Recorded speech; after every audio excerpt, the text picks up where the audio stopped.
Welcome to the tag team version of Wednesday Night is Overbooked.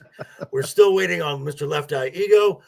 Matt is indisposed. He was involved in a Texas death match with kendo sticks and tables and barbed wire, and he's having to have some medical attention done, something to do with corpses. I'm not so sure. But in the meantime, I am here with my legal expert, Mr. Bradley Burnett. How are you, sir? Doing good. Hopefully we'll hear some good news from whichever medical facility Matt has gone to. Since yes. You don't go to hospitals, you go to medical facilities. Right. A local medical the local medical facility. Yes. So speaking of death matches and barbed wire, we're going to start off with some very sad news over the weekend. The wrestling community lost a absolute legend. That is Terrence Brunk, a.k.a. Sabu. Just if you are an ECW fan, this guy was a staple. This guy was one of the founders, the innovators, and just a living legend when it came to the style of extreme wrestling that we've come to know. And if you went down that rabbit hole as a kid, this guy was something special to watch. Brad, do you have any memories or anything to say about Mr. Sabu?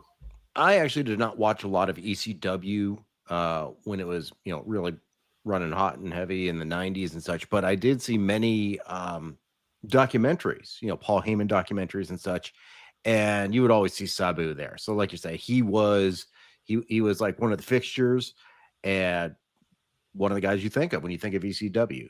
Not that old. No, 60 either. Yeah. 60 years old, had his retirement match WrestleMania weekend working with a GCW. The circumstances behind his death, I don't want to get into. If you really want to look at something, Solid Monster Sounds Off has a short clip on this. It's about 10 to 15 minutes. I encourage you to find his channel and check out that. But a lot of what we see in professional wrestling now, if it was not for Sabu, we would not have things like tables, ladders, and chairs. Those type of matches. I mean, he's had legendary hardcore battles with Terry Funk, Taz, RVD.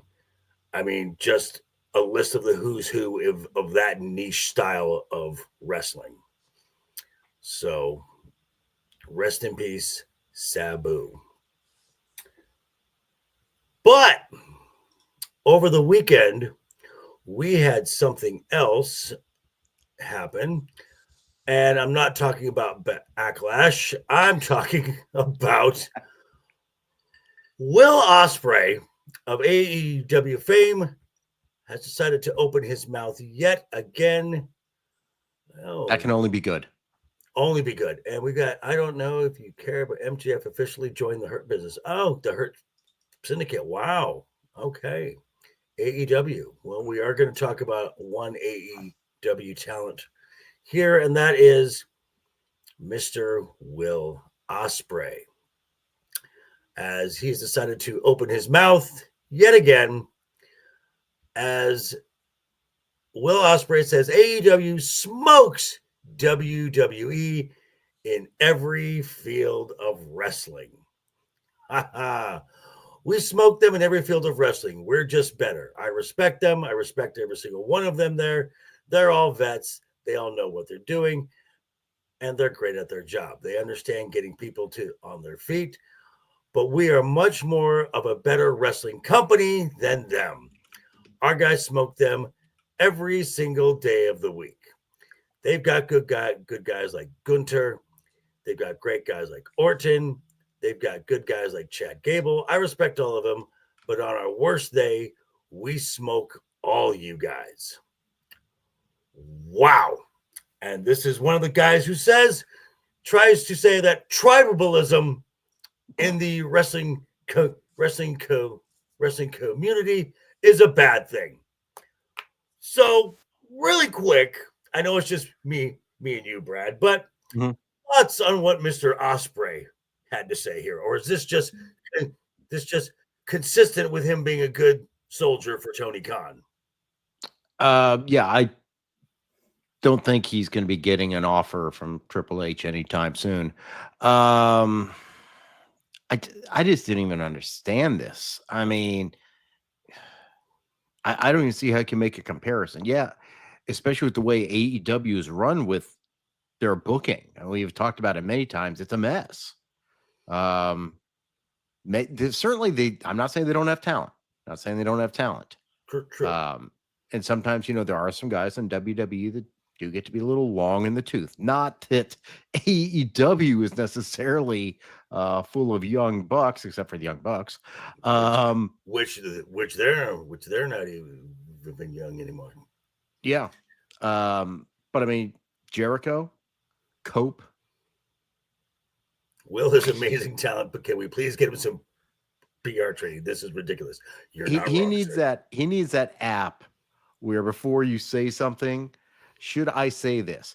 It's like, ask AI. AI, I'm gonna trash WWE. Should I say this? No, reconsider. Are you sure you want to say this? This is your third time. Do you really want to say this? Right. So we have Will Ospreay's words, and we also have reality. Here is Will at an AEW event. Just look at that. Look at that. Why did they get this place? I mean, our WWE, I mean, I know we have down in Florida, NXT does local shows. But they're very small venues. That's right. Yeah, was it the Performance Center where NXT has their shows is about 300 people tops, and that place is packed all the time for every show. And then I know sometimes they bring like matches over the weekend to like my area on the West Coast, sometimes up in the North Panhandle area. So, they travel and do like the local shows the way that used to be in the territories back in the day. Right. But why would you? Oof, yikes. Yeah. So I'm going to offer this right here. So if your company is so great, Will, why was Penta and Ray Phoenix day oneers begging to get released? Ricky Saints, Aleister Black, Rusev, Jade Cargill. Well, I mean, but the Mariah May, who all clues indicate that she's gone, and right now Tony Khan's just paying her to sit at home until her contract expires. How could you lose Stephanie DeVaquer? Yeah. You had her at one of your big pay-per-views in a feature match against one of the biggest names in the women's wrestling industry, the Mercedes de Monet. 48 hours later, she's in Mexico City in a WWE ring. How do you fumble that? Hey, Mr. Jacob Ironside, what's up, y'all? Sorry I'm late. I got carried away making Mama Me in front of my and Roman. No problem, sir. No problem. That is totally fine. Oh, which if you're not Roman of the Empire show tomorrow, Jacob's memes is one of the highlights. It is comedy. It is wonderful. So yeah, I mean, Will, I mean, I'll put your roster up against WWE's, and yeah, there are some acts on both ends that have overstayed the welcome. We mentioned Jericho, we got the Miz. Yeah, there's old guard that just is R-Truth. 52 years God, how old is John Cena? I mean, R-Truth used to Oh, don't you 47. remember? R-Truth is like a child. a Right. child when he first became a John Cena fan. Exactly. It's weird. I know. He's got the Benjamin Button thing going on. Right. Okay, so that's Mr. Will Ospreay. But also over the weekend, we had a premium live event, WWE Backlash.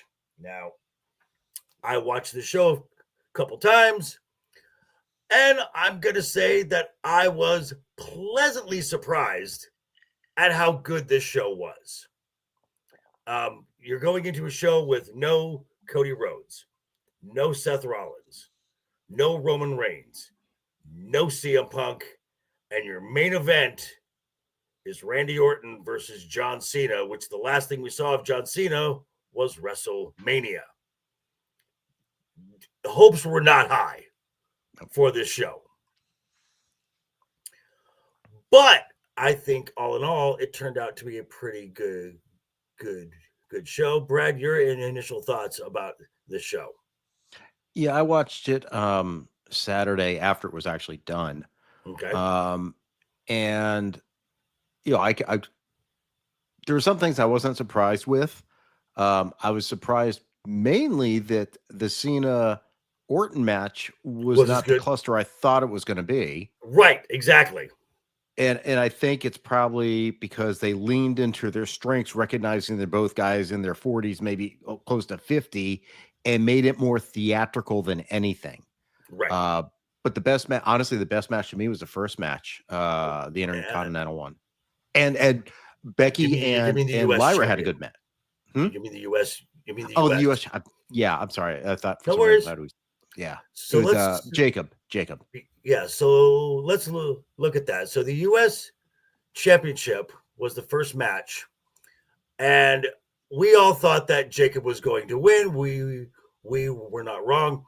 I will give Ego credit because he said, even though he's not here, I hope you're listening, sir, somewhere out there. That LA Knight was going to be the one to take the pin. I thought it would be Damian Priest, but Damian Priest and Drew McIntyre had their own thing going out in the crowd, which, oh dear God. God. Oof. Looked a little nasty there. Well, apparently on the South of Heaven chokeslam, Drew's head missed the table. Yeah. And it hit the concrete. So luckily he came out without a cracked skull or a concussion. Yeah. But we also saw the WWE debut of Jeff Cobb. And this was the turning point in the match where LA Knight got attacked because shenanigans. And I love the look because, again, we're telling stories here. Jacob just looking at Solo almost the entire time, doing his moonsault, getting the pin, and he's just staring a hole right through Solo the entire time. Because, again, this bloodline thing is all about family. It's family. So you've got the Anawayes, the Maiavias. Now, Tamatanga and Tangaloa are kind of, their father, Haku, has been a friend of the family for so long that they're just kind of adopted into the family. Mm-hmm. Jacob is the son of Sam Fatu, the brother of Dorikishi. So he's cousins with Solo and Jimmy and Jay and Roman. But this guy, Jeff Cobb, he was born in Guam. He's Pacific Islander, but he's not exactly family. So this is creating an interesting dynamic here. Is like, what angle are you playing, Solo? So I want to get your thoughts on just this match. I thought the match was very well done. I did, obviously we're still going to have Priest and Drew continue their feud. Right. probably, I don't know if we'll get it the next PLE or the one after, but they're not done yet. Well, we're gonna talk about the schedule for the rest of the year because oh dear God, it is packed. Oh geez. But yeah, I think we're getting a different dynamic in our bloodline story at this point. Now, I had, of course, to Google Jeff Cobb because I did not know who he was. Right. Is he Samoan even? He's Pacific Islander, so Okay. he's kind of all in that area. Folks like Ego and Matt would know who he was. He was the Monster de Matanza from Lucha Underground. Yeah, I saw it mention that. Yeah. Yeah, he's 42 years old, so probably on his last run somewhere before he retires, and he wanted to go out with the WWE. Can't blame the big guy. Dude. He's a big looking dude. Yeah, he's not big as far as like height and stature. No, he's just wide. He is. Yeah, I mean, like Bronson Reed almost, but not as. Yeah, he's just a body. He is a big boy. So there's that, and then let's look at. Well, we've already mentioned it. Cena, Orton. The match. I mean, I'm surprised this match went 20 plus minutes.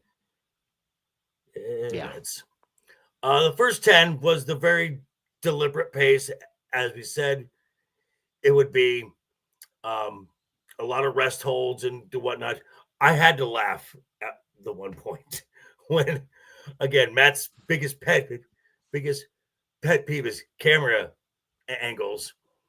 When Cena was locking in the STF, and the camera angle showed Cena's arms were so wide that Randy could do this, and Michael Cole is saying, "Oh, he doesn't quite have all of it." I'm like, he's got none of it. He doesn't quite have all of it. It's great. That's Michael Cole and the Master of Understatement tonight. Right. Now, when Cena started going through his 5 moves of doom, to go to the shoulder tackle, Randy catching him and pulling an RKO out of that was beautiful. Absolutely beautiful. But yeah, again, there's no surprise. This heel run, the crotch shot, the belt shot to the head for the win. This is kind of what we're gonna see in the heel Cena run. Now, you said there was something during the press conference that you said made John Cena the heel that we need. Would you like to explain that, sir? So yeah, don't forget that the match ended with the assistance of a lifelong John Cena fan since he was a child, right? R-Truth, right? Came out and stopped Randy from doing the punt, and then of course he shows up at the press conference to congratulate John and everything, and he just starts going, and Cena just coldly takes him and AAs him through the table. And then walks away. I was just laughing my ass off. I don't know why. It's just so funny to me. It's hilarious. Absolutely hilarious. So that's we got stuff to look forward to for that. So let's look at a match that went way longer than I thought. It would, but same result, same desired result. This was Pat McAfee versus Gunther. This was a mauling, but it was just prolonged. I thought they could have shaved an easy 5 minutes off of this match and got the same thing. You had Michael Cole saying he's not going to be biased during this match. Gee, Michael, really? Really? I wonder why. I was so shocked. And then we had, and at one point, Michael Cole almost pulled a Bobby Heenan. If you know, you know. The grabbing Gunther and then trying to hold his leg, which is how Rick Rude beat the Warrior for the Intercontinental Championship years ago. And I laughed at that. I'm like, he pulled the Heenan. Now I was almost like, oh no, you don't. No, you don't. And then Gunther, of course, kicks out. And it was fine for what it was. It was entertaining. They gave McAfee his hope spots, and because the crowd was behind him. But again, some folks were like, why did Gunther like tip his hat to him? I'm like, that's who Gunther is. He is a heel, but he has a code. He's an honorable heel. Yes, he never backed. McAfee never backed down. He kept fighting. This is something that the character Gunther now respects. So that was fun and dandy. This match, again, a lot more exciting than I expected it.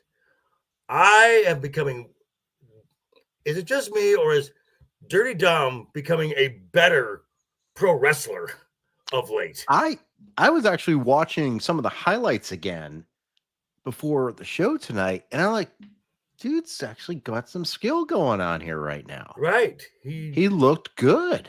A suicide dive into a DDT, which looked beautiful. He did the Oblivion. Not as well. Not as well as well, because I prefer to look at someone else do it myself. Right, exactly. And then you had Enta doing the Mexican Destroyer on the apron. That was gnarly. But as I said, shenanigans, and everyone else was talking about Finn Balor and JD and Carlito, and I said, don't count out El Grande Americano, which and his titanium plate in his head. Right, not a loaded mask, because that's actually no cushion that we've all established from last week. It may have been an incident down in Mexico, maybe involving cartels, MS-13, who knows? But a botched he has to protect himself. Right, exactly. Yeah. And interestingly enough, as we talked about jokingly, that Chad Gable was surprisingly not cut from the roster because all he does is lose. Monday Night on Raw, Penta and Chad Gable had a match where Chad Gable lost. Again, shocking. I know. I just don't understand why he would wrestle Chad Gable. Wouldn't you want to wrestle the guy who cost you the match? I know. Americano. It's so weird. And even Michael Cole was confused by El Grande Americano and Chad Gable. Thankfully, Wade Barrett's character is like, they're two different people. Right, exactly. Chad Gable's been injured. He just got cleared. Well, he doesn't. Not wrong. He doesn't have a plate in his head. No, not at all. I just don't see how people are confusing this. This is mind-boggling to me. Now, this was the one match where you said a title might change, didn't change. But the match we all thought where a title would change, which I wanted to highlight last. And again, I was really hoping Ego was here, is Lyra and Becky Lynch. This was a very good match. This was a very, very good match. I want to get your take first, Brad, on this match. I agree, and I have not been impressed by Lyra Valkyria. My impression before the match was that Becky was going to carry her pretty much, and I thought Lyra did really good keeping up and making her look legit as a champion now. Of course, now we got to have Becky go full heel, trying to break her arm and everything, which, I think given the current state of WWE makes sense that she's being a heel. It'd be difficult because everyone knows she and Seth Rollins are married. Right. And I think even knowing that people know that it's just storylines, it makes more sense for her to be the heel when Seth is being the heel. Gotcha. So I think this was a well done match. And it wasn't dirty either. I mean, there was No. attempts to be dirty with pulling off the turnbuckle, but it was well done. And I was surprised by the end. I think we all were, because we thought Right. it's going to be her Right. chasing it back. So So it'll be interesting though. So this entire thing, the go home segment from Raw and this match, you've established Lyra looking strong as a champion now. She is a legit champion. And whatever design, however forced initially it sounded on Becky at first being the heel, it's working. Mm-hmm. Because the crowd during this match was behind Lyra the entire time. No one was trying to cheer on Lynch. No one was booing Lyra. She got a good pop. She worked during the match. Her moves got over, and she comes out looking strong. Now, what came later, the following the Monday night, was a very good heel promo, a much better heel promo than we had heard previously from Miss Lynch, where, oh, look who's here. Look who's here. Hello, sir. Oh my God, man. I am so sorry. That is my fault. Yes, it is. I'm sorry, bro. All right, guys, I'm sorry.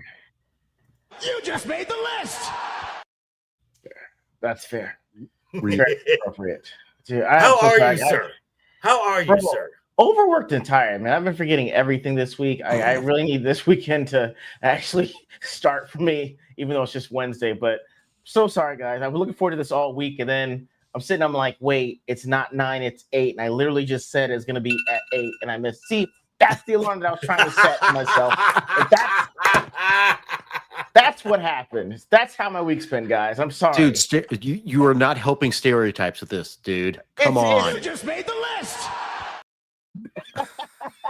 That's a good one. That's fair. That is fair. I'm sorry, guys.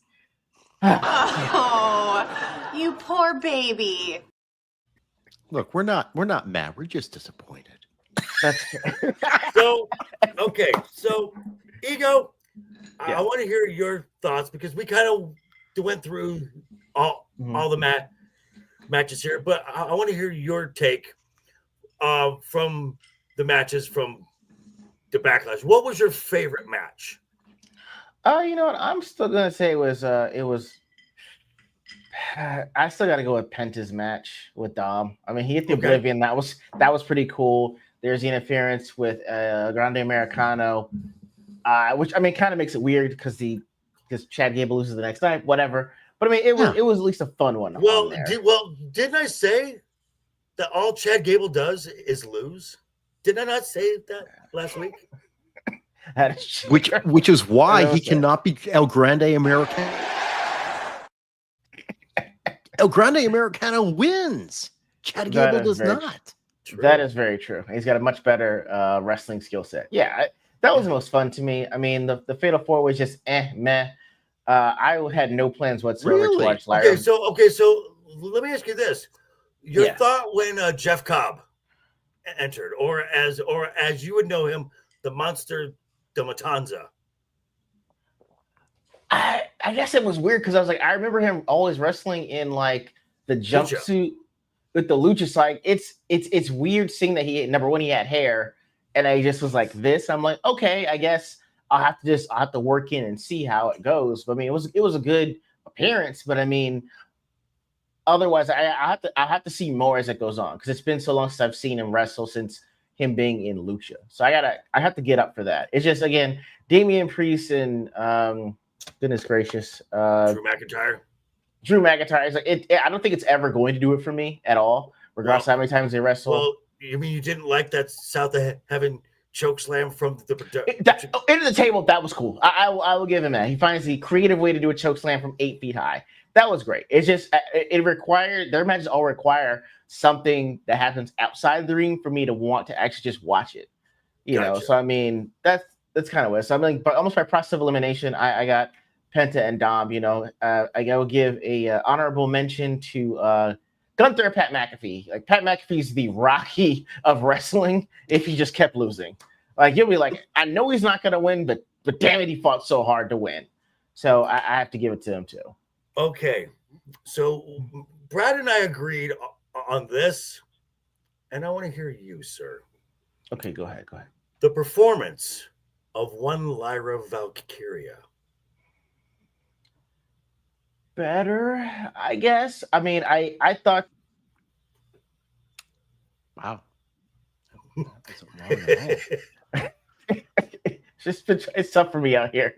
I understand that. No, I mean that is the better. incorrect answer, sir. I guess. I mean, like you said, the crowd was behind her, and everyone was cheering for her over Becky. I thought that Becky would still take the belt and kind of drop a longer feud. Not like you beat her now she's out here talking. I mean, the promo she cut on Monday was pretty good, but I'm like, oh no, that promo was amazing because of this. Go ahead. And this is what Paul Levesque is doing with his heels. Okay, go ahead. So we're getting heels that aren't the stereotypical heel. It's not just, I want to hurt you, I'm a bad guy, blah, blah, blah. Every promo that they do, you get it with Drew McIntyre. You got it with Kevin Owens. You have it with Seth Rollins. You have it now with Becky Lynch. They're laced with truth. Okay. So Becky Lynch said, I gave Lyra the greatest match of her life, and she's never been more important than she is right now. That is an absolute fact. That is an absolute fact. And she addressed the Becky Hogan kind of things. You all loved me until I started winning, because you can't identify with winners. Damn, that's pretty fire. Okay, that's pretty good. I guess the thing is, for me, again, I think I missed out on the Becky Lynch thing. I didn't see it all in NXT. I just remember people calling her the man. I had to have that explained to me. So maybe I missed out on her face run. I think maybe that's really. I've only seen her wrestle in the last 3 or 4 years, maybe. Hey, Fractured, how are you, sir? And yes, oof. That's exactly what it was. How are you, sir? All the way. Also, guys, we do have a goal. We would love to get to double-digit likes. All of our links are down in the description. So if you don't mind, I'd say you better subscribe or we'll bash in some skulls, right?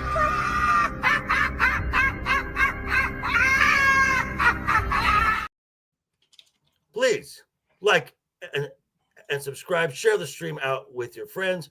I've just been told we're at 5 right now. We're halfway there. So get those likes in. If you have not liked already, get on that.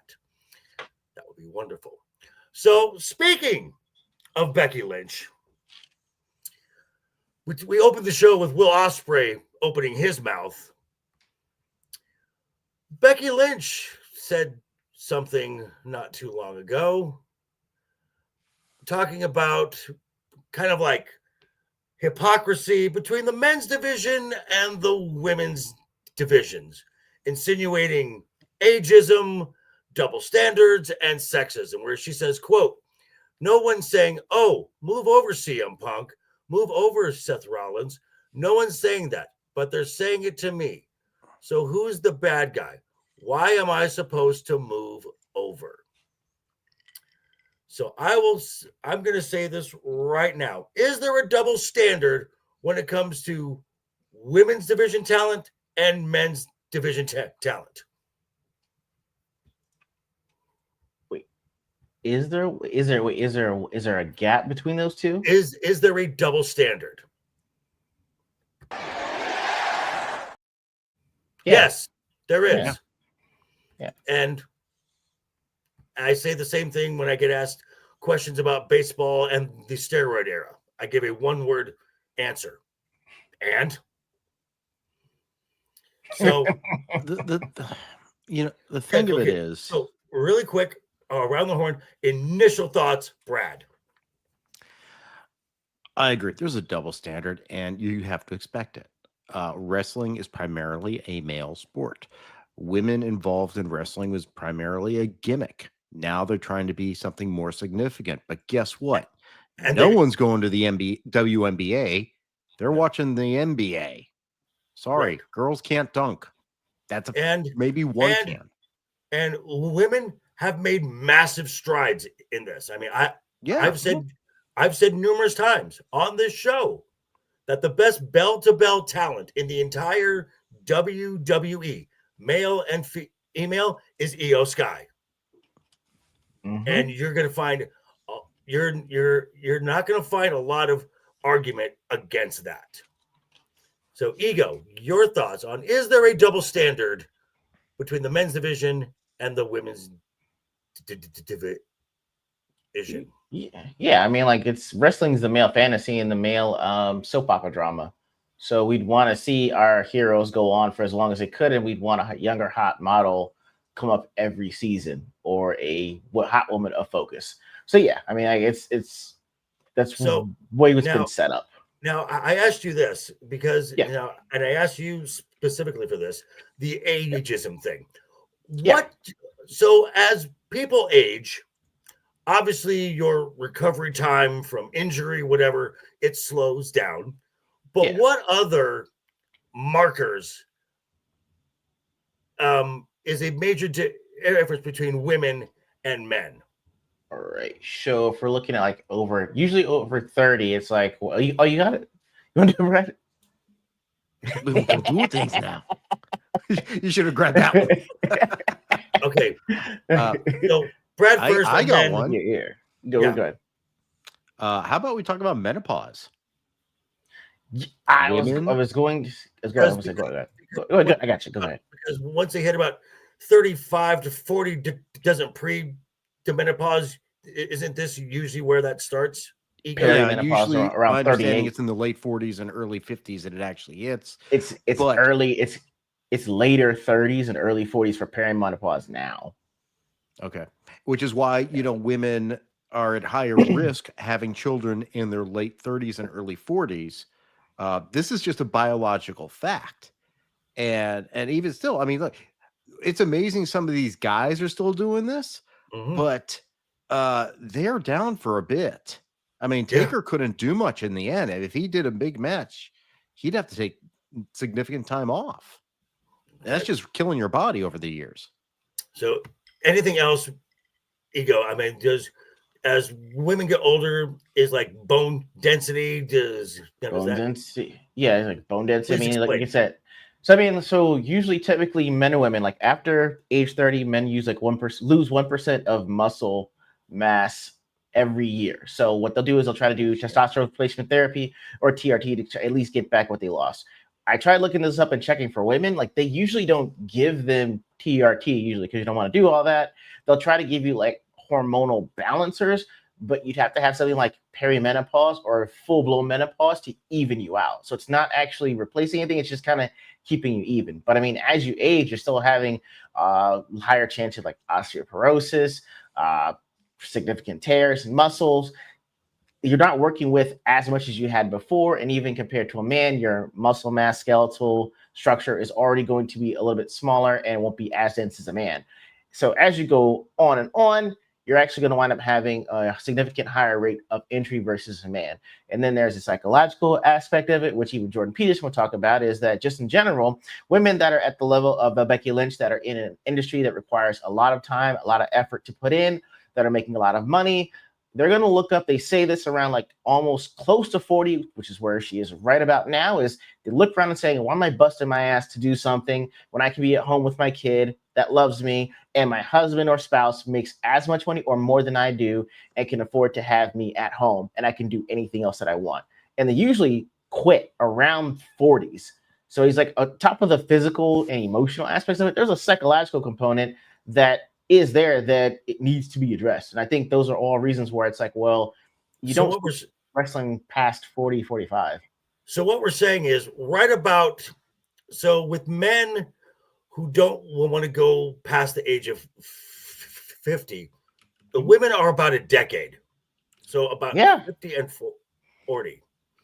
Yeah. Okay. If you can get a decade and 40 at I mean, 40 at the very latest, because I mean, if earlier you're gonna want to leave and say, well, I could do movies. I don't have to do the grind, or if I could do a movie 3 months on, 6 or 7 months off, and do another movie or a show. So it's gonna be what's gonna be easier for you to do as the work is gonna ramp up and it's going to be harder on your body. Okay, so I went and looked through, and I just pulled names out here of the WWE roster of what would be considered the old guard and up and comers. So Okay. the old guard, I would say like 35 and up. Okay. We have Asuka, 43. Natty, 41. Candice LeRae, Nia Jax, Charlotte, 39. Ooh. Becky Lynch, 38.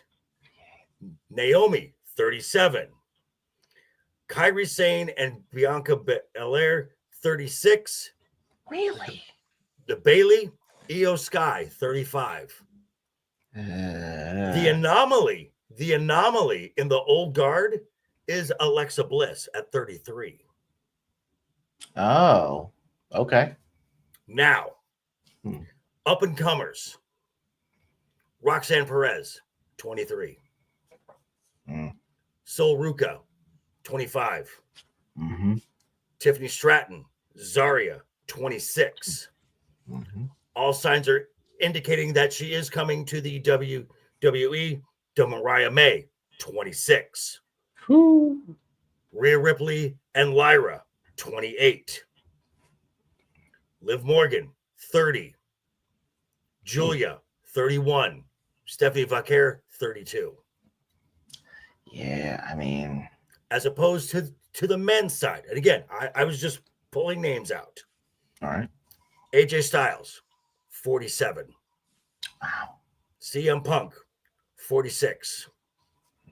Randy Orton, 45. Yeah. Miz, 44. Sheamus is in that same range. Okay. Kevin Owens, 41. Sami Zayn, Roman, 40. Almost 40. Like within the next few months is Cody, Jimmy, and Jay. Dang. Seth is the young one at 39. Wow. Then you got so weird that Jimmy and Jay are the same age. I know, it's strange, huh? And then you've got the up and comers, which the oldest of this, Gunther, 37. You have Ilya Dragunov, 31. Carmelo Hayes, 30. Ricky Saints, 34, 35-ish. Braun Breaker and Boba Fett Emmy, 27. Yeah. Trick, 30. Dominic, 28. Both the Street Profits, 34. And this one surprises me. Jacob Fatu is 33. Jesus, really? Oh, he looks older. He really does. Well, doing time might. That's hard in 33. Gotcha. Yeah, So, look at Steve. So what I'm saying is there's a lot more miles on the men.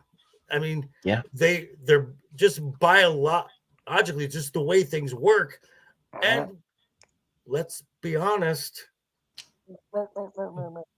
does anybody really want to see a 50-year-old woman wrestler? No. I mean, think back in the day, Moolah and Mae Young were doing that at 50. I mean, but it was a gimmick. The exception is Trish Stratus, who is 48, but she can afford to look a decade younger. That's fair. That's true. So is there a bias? Is there sexism? Is there ageism? To a degree, yes. Is it a double standard? Yes. But that doesn't necessarily. But it's not because we don't like the women or the women wrestlers. I mean, I think I'm one of the biggest advocates of the women's especially on this show. Oh yeah. So, I mean, I think people bite. I think people bite off a little more than what they should be biting off, and now I understand why Seth is always in her closet getting clothes, because she obviously wears the pants in that relationship. I'm just saying. So I did a video earlier that dropped earlier today. If you haven't seen it, be sure to check out my channel because it's actually quite good, where I talk about what's known as the grind. Now, on top of the normal TV of Monday Night Raw, Tuesday night NXT, Friday night Smackdown, and by the way, I just got word we're at 8 likes now, 2 likes away from double digit likes. You guys are awesome. If we can get to 11 likes on this show, 11 likes on this show, next week we start the show in Lucha masks. Lucha. I'd say you better subscribe or we'll bash in some skulls, right?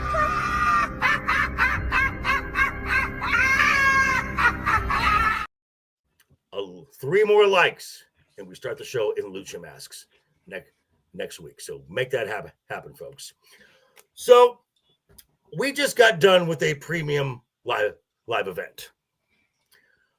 We have premium events that are outside the weekly TV, and we have one in a week and a half. What? Already? Tampa, Florida, Saturday night's main event. Oh wow. Yeah. And then the Sunday right after that, NXT has their premium live event with Battleground in the same building, which WWE for SmackDown through Raw is in the same building in Tampa. It's the Yingling Center. Yeah. It's not Emily. Be your own people that hurt you. It's your own people. Wow. It be your own people, ma'am. Wow. Hello, Shiro. Always a pleasure to see you, and how dare you yeet in my chat. There'll be none of that. There'll be none of that, ma'am. Your own people. So that will kind of close out this month. Then we come to June, which June begins and ends with premium live events. Wow. Just to give you an example, June 7th in Los Angeles, early my time at the Kia Forum, we have the partnership WWE, NXT, and AAA Worlds Collide. Which, just a side note, Ego, how would you like to see this? Okay, a team up, Dirty Dom and El Grande Americano teaming up against the Lucha Bros. Ooh. Whoa, man. That would be awesome. Are they gonna try to make it kind of like a one-offs with the matches? Are they trying to? Are they Basically, yeah. That's cool. Like I like that. I like that setup. That is fantastic. I would love that. And later that afternoon, which they start doing qualifying matches on Friday, it's Money in the Bank.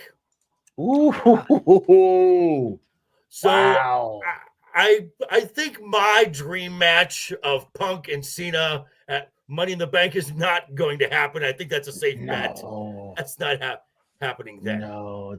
Then, in 3 weeks after that, WWE goes to Riyadh in the Kingdom of Saudi Arabia for Night of Champions. A show where I think we're going to get an all-male card. because July or June, July, it's very hot in Saudi.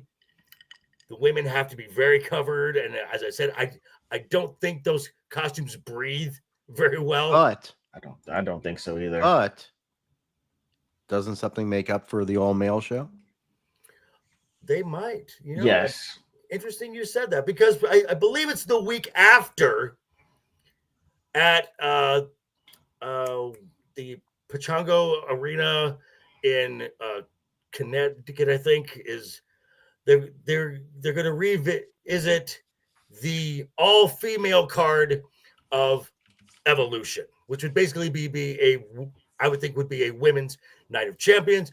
I also think that the Saudi show is where we get Gunther retiring Goldberg. Thank The Saudis God. love Goldberg. Really?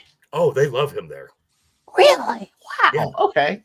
They also love They Logan Paul too. They get to pick their matches, basically. I mean, Goldberg, really, though? Oh yeah. All right. Okay. And so then, a week after Evolution, at a venue yet to be at a venue yet to be announced, we have the third Saturday night's main event of 2025.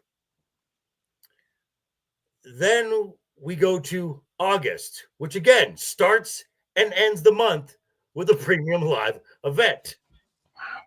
August 2nd and 3rd, MetLife Stadium in New Jersey, the first time SummerSlam goes to a 2-night event. Oh, boy. Yeah. And then the very last day in August, on the 31st, they go back overseas to France, where they've done Clash at the Castle twice, one in Cardiff, Wales, one in Glasgow, Scotland. But they went with the very unoriginal name Clash in Paris. Ew. Clash at the Castle. Just keep it Clash at the Castle. Paris. That's fair. That irks me. Then we get 6 weeks without a premium live event. Oh, wow. A whole 6 weeks, folks. I know, it's crazy. Because then we go back overseas.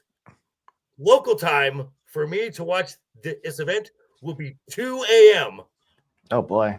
We go back to Perth, Australia for Crown Jewel. Oh. Oh. Normally a sound show. What? Why is it? Okay. I don't know how they're going to, which I think is why they did those like Super Bowl rings, because those you can just make. Mm-hmm. Right. As opposed to the Crown Jewel Championship belt, which will be on display. Albatross. That's just my thought. We come to November, the Thanksgiving tradition, Petco Field, San Diego Survivor Series, which interestingly enough, the last 3 years, it's been Survivor Series War Games. War Games is not on the title this year. Oh, interesting. Okay. And then in December, at a venue and date yet to be announced, we have the final Saturday night's main event. Right. If it was me, TD Gardens, Boston, Massachusetts. Oh, agreed. Close it out. Yep. Okay. Just my thought there. So, and that's on top of weekly TV. Wait a minute. The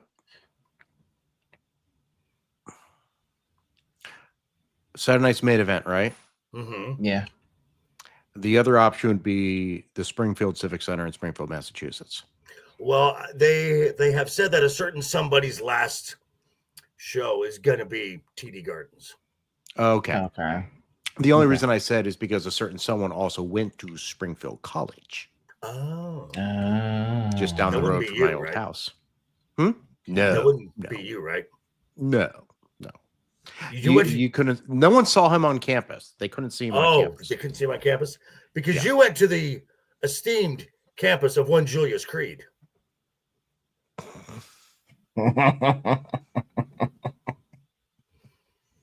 which congratulations. I think your boy's going to be a Dallas Maverick. I think will be. Bro, rigged, absolutely rigged. And I'm from Dallas. I'm like, ain't no way.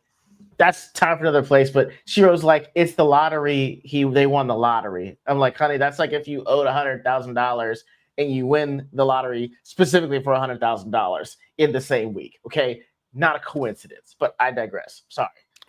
I hear shenanigans on someone's part. Bro, Nico sold his soul so he wouldn't get fired. Someone's got something to say there. So, Ego, in a very rare case for you.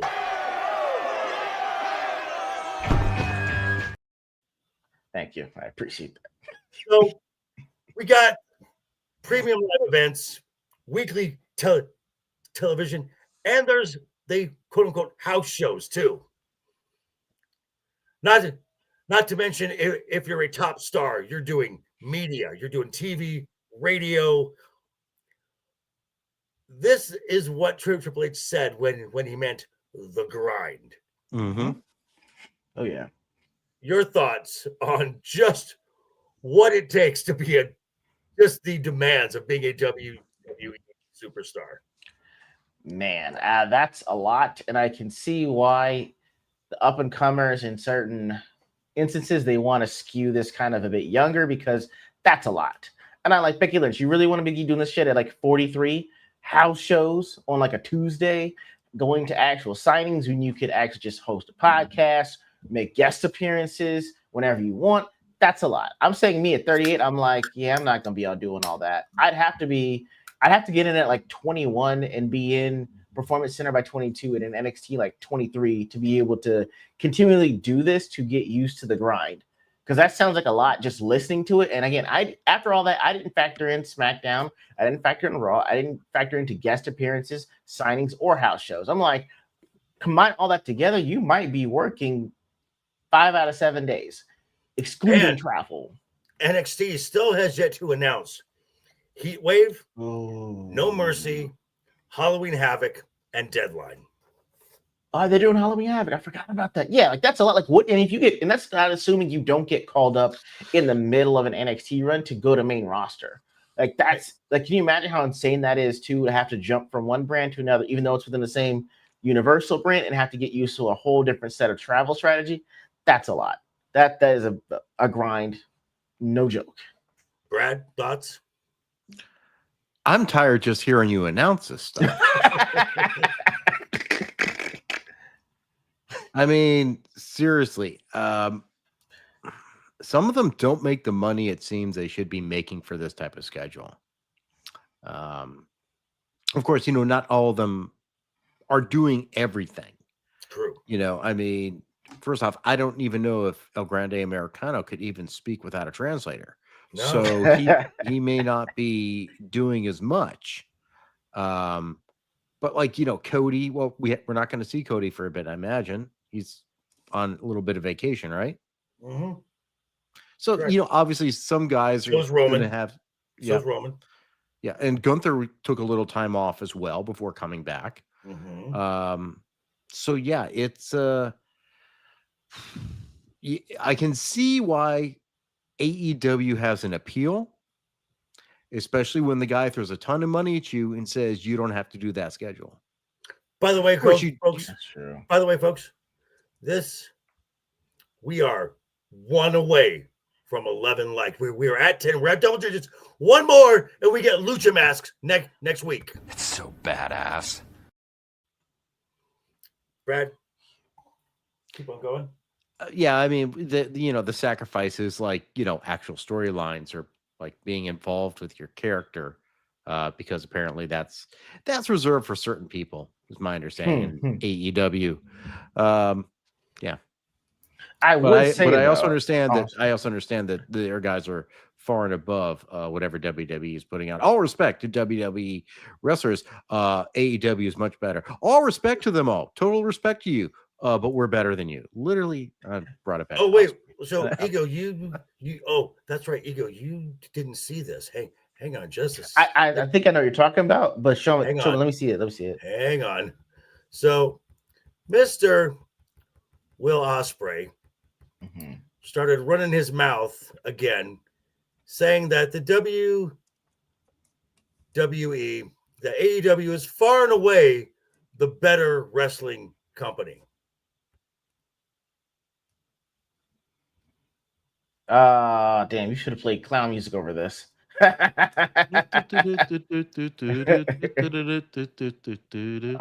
man. Who are you pointing at?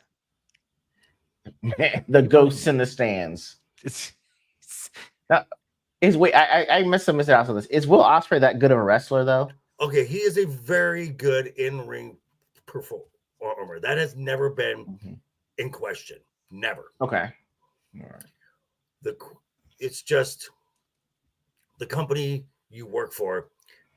Again, the more we see of this stuff, and I know folks hate hearing this, the more CM Punk is right. This is not an actual business predicated on making the money. That's fair. Like I said, I think it would be very, very hard to turn down to go from 6 or 7 years of the grind with WWE, like main rosters, especially, get released from your contract and then have someone pay you almost double what you were making to only work once a week. I see it going that way, but I don't ever see it going the other way. Like someone coming. I'm sorry. I can see why this would be that this would be appealing for like an Adam Copeland, a Bobby Lashley, a Shelton Bit, and Benjamin, guys who are late 40s, 50s. Yeah. Yes. This is their retirement plan. Right. Right. I don't see it going as Ego, you said, the other way. No. Where I want to be a young up and comer.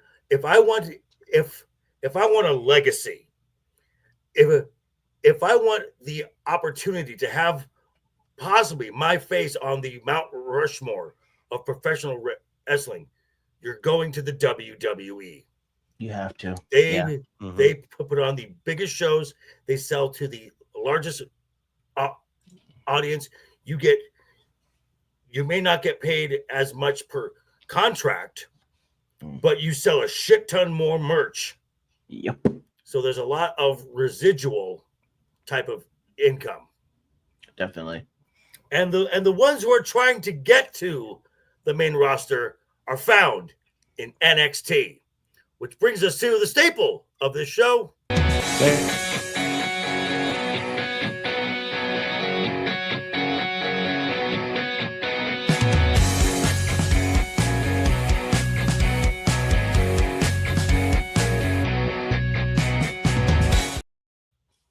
It is the Wednesday Night's Overbooked Top 5, where last week we talked about the folks we were surprised survived WWE spring cleaning and still have a job.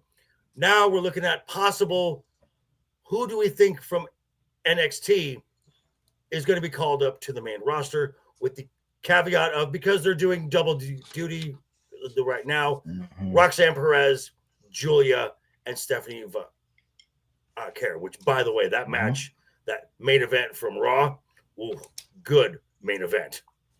Julia is fucking amazing. And quick little side note, is it just me, or has Rhea looked better in ring now than when she was the champion? Yes. Because she's working with folks who work at a higher the work rate. Yep. Believe that. Her, Roxanne, Julia, and Io, it was a well done TV match. But okay, so the way this works for this category, we pick 5 individuals. Our number 5 pick gets 1 point. Our number 1 pick gets 5 points. So at the end, we have a definitive scientific winner of this category. Our legal expert, who doesn't count in 5s, he counts in 6s, does the tabulating for us. That's just the type of show we run here. But we're going to start with Mr.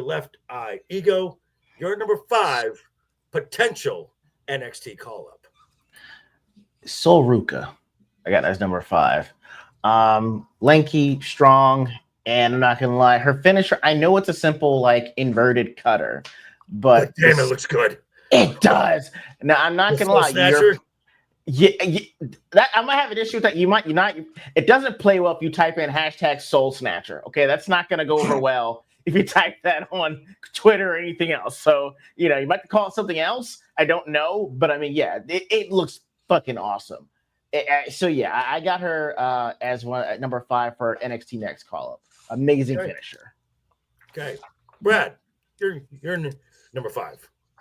I'm going with someone who just recently, if I recall from reading, made an appearance on TNA Impact. Ethan Page.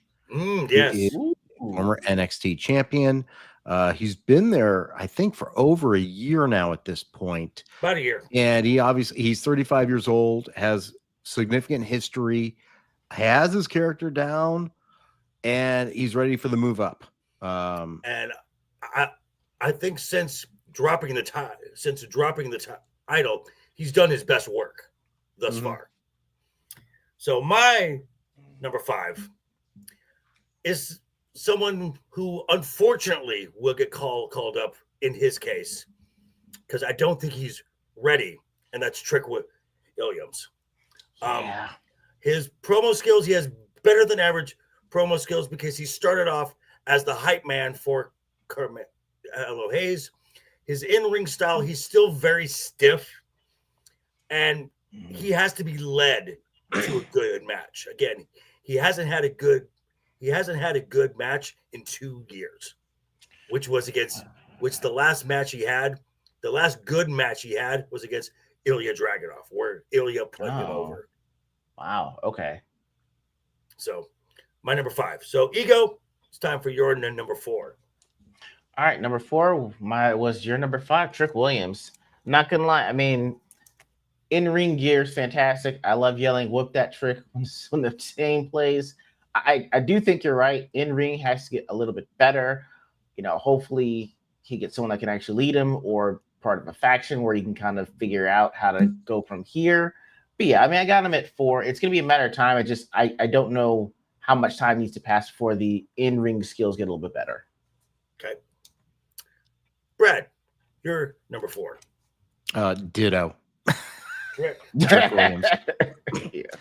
The other thing I would point out is his moving up would probably also help Carmelo Hayes, who needs something. That's a guy who's also struggling, I think, on the main roster and their past association in NXT.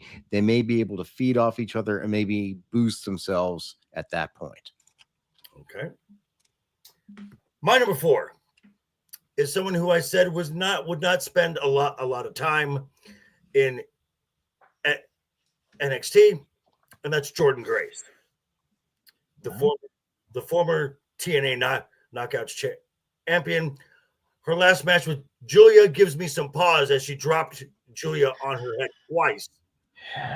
It was kind of sloppy, but I feel that she is more main roster ready than a lot of the roster in place. So Jordynne Grace, my number 4.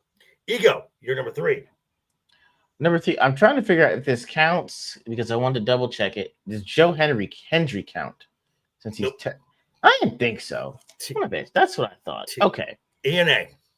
Just say his name and then he'll go up here in NXT. Well, yeah, because I thought he was gonna face Trick Williams. So later this month, I got confused. He is, but that's because they have the working the relationship. Oh, that's how they're doing it. Okay. Right. Well, if that's the case, then I will probably go with Jordynne Grace as well. I mean, I do think you're right. It's just certain things need to be cleaned up with the slam that she's got. I thought she would be able to work better in ring or even practices y'all had led up to that to know how to actually do that driver without dropping them on their neck, not once but twice. But yeah, I mean, I've seen her work ever since she was in the Indies, and so she's gone through a lot, gotten a lot better than what she used to be. Still a little bit of work to go, but I mean, she's an absolute powerhouse as it is, and can go toe to toe with Stephanie Valkyrie. So I don't see it being long before she's back on the main roster, or she's on the main roster. Sorry. Gotcha. Brad, you're number 3. I'm going with someone who probably could have gone straight to the main roster, Ricky Saints. Yeah. Leaving NXT, I'm sorry, leaving AEW. He's currently the North American champion. He's also, if I recall, buddies with Cody. And Punk. He came, yeah, that's right, because of his AEW time.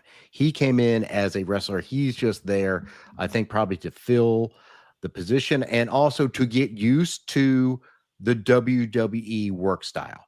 I think that's when you get these guys come in from other real pro leagues, federations. They have to understand the WWE style. NXT is a great place to learn it. Gotcha. All right. My number 3, Brad, was your number 5, Ethan Page. We've got a lot of these former AEW guys in NXT. You got Shawn Spears, Lexis King, Ethan Page, Ricky Saints. Spears and King I think they need a little more cooking, I guess. But Page and Saints seem just about ready to go anytime. And I think that Ethan Page would be a great fit on SmackDown in that mid card to work with Carmelo Hayes, Andrade, the Aleister Blacks of that range. All right, Ego, you're number 2. Number 2 is going to be Ethan Page for no other reason than it's his phrase is all ego. Why would I say no to that? So yeah, I mean, honestly, I think that he upended the entire hierarchy and won in a fatal 4-way, and it's like his 4th match. So I mean, they put a rocket to his back, and so it's not long before he's going to be a next superstar. I see him on SmackDown as well. So I mean, it's not going to be long before he's main roster. Gotcha. All right, Brad, you're number 2. I'm going with one you already have named, Jordan Grace. Obviously, the work issue, skill and ability may be a little questionable, but at the same time, we see someone else who is kind of similar to Jordan Grace come up and not have any skill whatsoever, as far as we can tell. Once you take the action figure out of the box, it just sort of stays there. Okay, so I am so glad you said that, because last week I didn't have anything for your hot takes. This week I do. Spicy.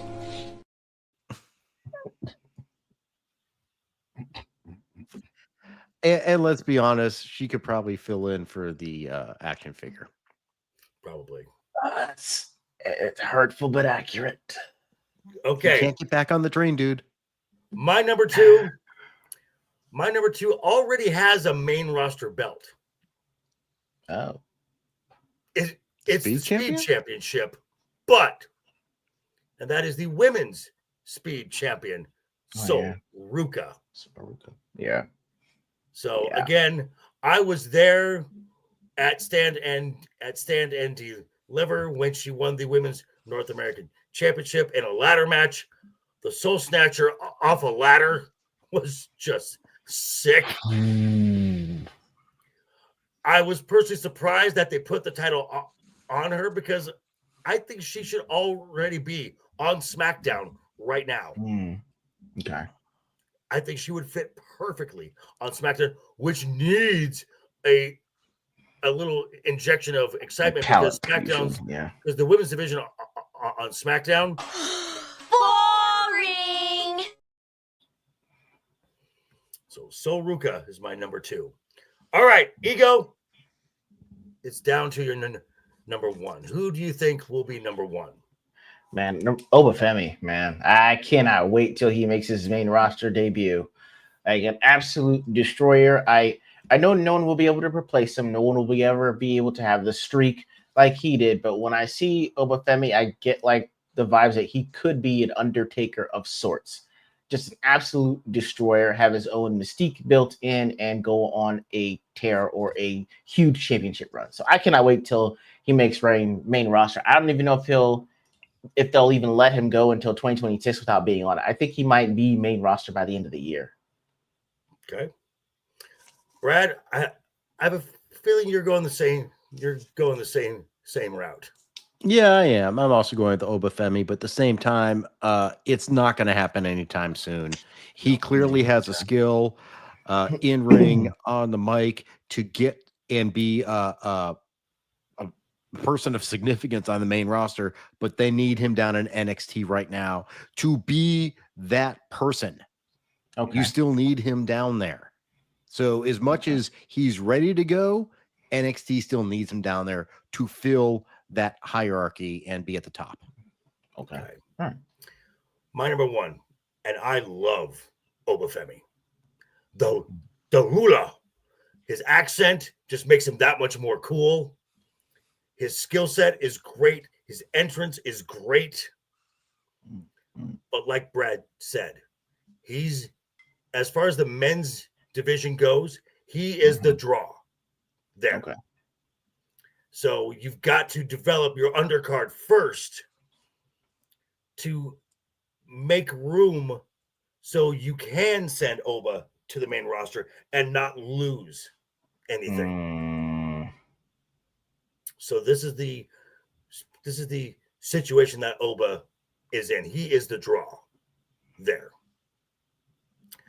However, who I do think my number one, I go to the top story on Raw, which is this new faction with Seth Rollins, Paul Heyman, and Braun Breaker. I can't help but get the old Evolution faction vibes. You got the person playing the role of Ric Flair as the wise, cagey veteran is Paul Heyman. The Batista is obviously played by Braun Breaker. Seth Rollins is playing Triple H. Pedigree included. But who's going to play Randy Orton? I think the obvious choice is Ricky Saints to fill that role. I mean, the kid's got it. I mean, he's in his early 30s, so he's got time. He already has his skill set ready to go. So drop that title to somebody like a Tavion Heights or a Tavion Heights or a Charlie Murphy, and get up to the main roster, because I think he would fit great with that action. Getting to work with Punk, I think it would be cool for him working on that side of it.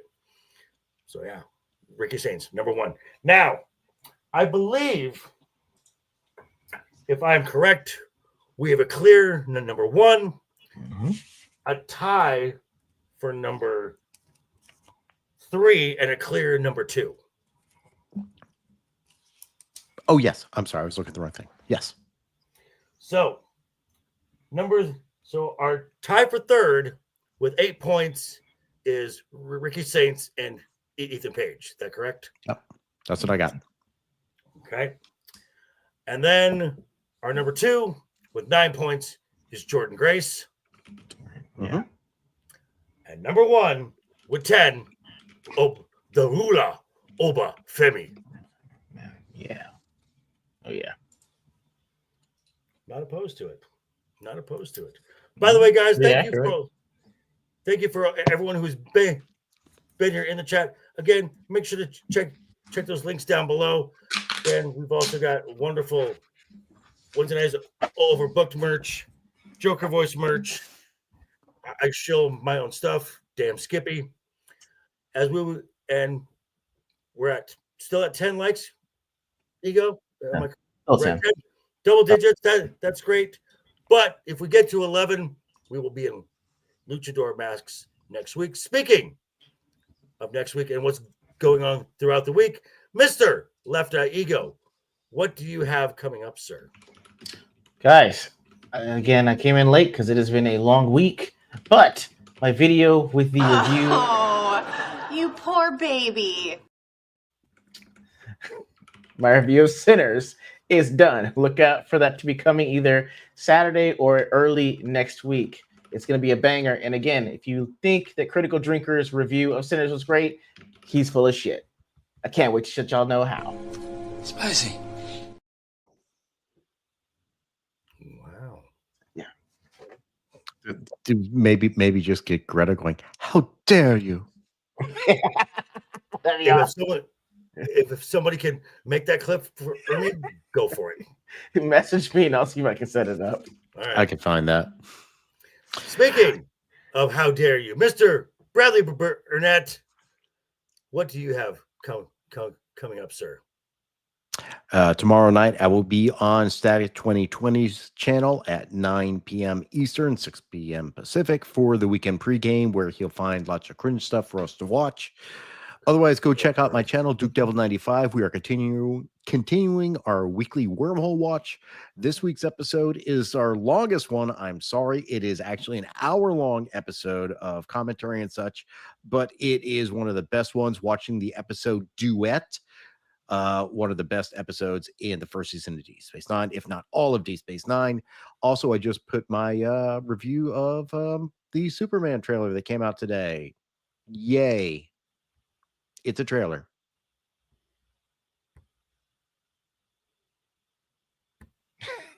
I'm not wrong. It's a trailer. Which, by the way, I have watched some of that Thursday show you're on, and basically you and the rest of the panel, when Static brings something up, a lot of you are just like, Stop it. Just stop it. We're going to have a trauma session together at some point. And as for me, you've got the weekly content covering all topics within the world of professional wrestling. We'll be right back here next week for Wednesday Night is Overbooked. Thank you, everyone. Thank you, everyone, for showing up. Until next week, have a great rest of your week. Keep talking, keep smiling, keep having fun, and toodles. And here we go.